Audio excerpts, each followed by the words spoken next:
The political world was recently stunned by a bombshell story, dropped by The Washington Post, no less, which seemed to confirm suspicions about who provided funding for the largely discredited anti-Trump dossier that has been used to fuel media talk of possible collusion between Russia and then-candidate Donald Trump in the 2016 election.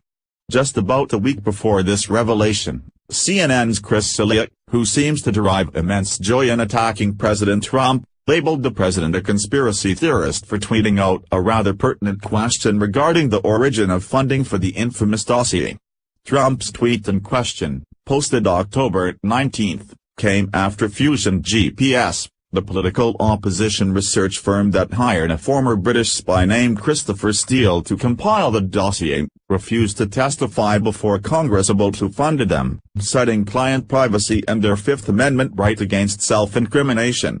The president tweeted, "Workers of firm involved with the discredited and fake dossier take the fifth. Who paid for it? Russia, the FBI or the Dems, or all?" Trending, fact targets Hillary, DNC for breaking law with fake Trump-Russia dossier. Cillia first asserted that Trump's tweet was nothing more than an effort to distract the American public from a number of critical stories being pushed by the liberal media at the time, and defended the largely unproven and salacious dossier as being at least partially corroborated and therefore totally credible. The CNN reporter reluctantly admitted that Trump was right about Fusion GPS taking the fifth and refusing to testify, but took umbrage at the suggestion that a foreign power, opposition political party and federal agency had pooled together to fund an effort at discrediting a political candidate turned sitting president. Cillia proceeded to assert that Trump was deeply irresponsible to put forward a totally bonkers conspiracy such as this and stated there was no plausible scenario in which what he had implied could possibly be true. Except that it is. The Washington Post article noted how the failed campaign of Democrat nominee Hillary Clinton and the disgraced Democrat National Committee had funded Fusion GPS and Steele to compile the dossier over the waning months of the 2016 election.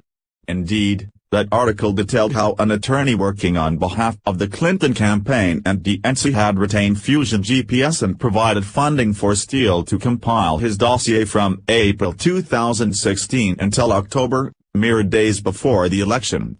As to the FBI's role in this implausible conspiracy theory, Cillia need look no further than the very media outlet he works for, CNN, who reported in March that the FBI had reimbursed some expenses for the dossier's author, Steele.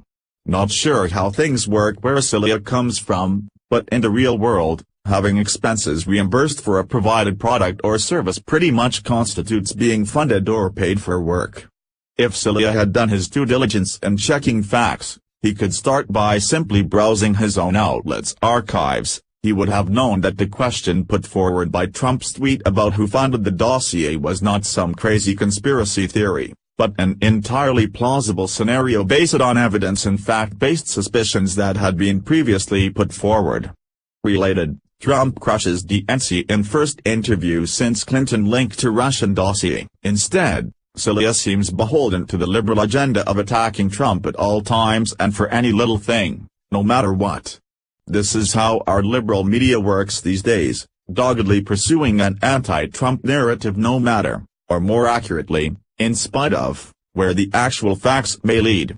Newser, please share this on Facebook and Twitter so everyone can see how CNN's Chris Cillia's accusation that Trump is a conspiracy theorist about the infamous dossier blew up in his face after just a week.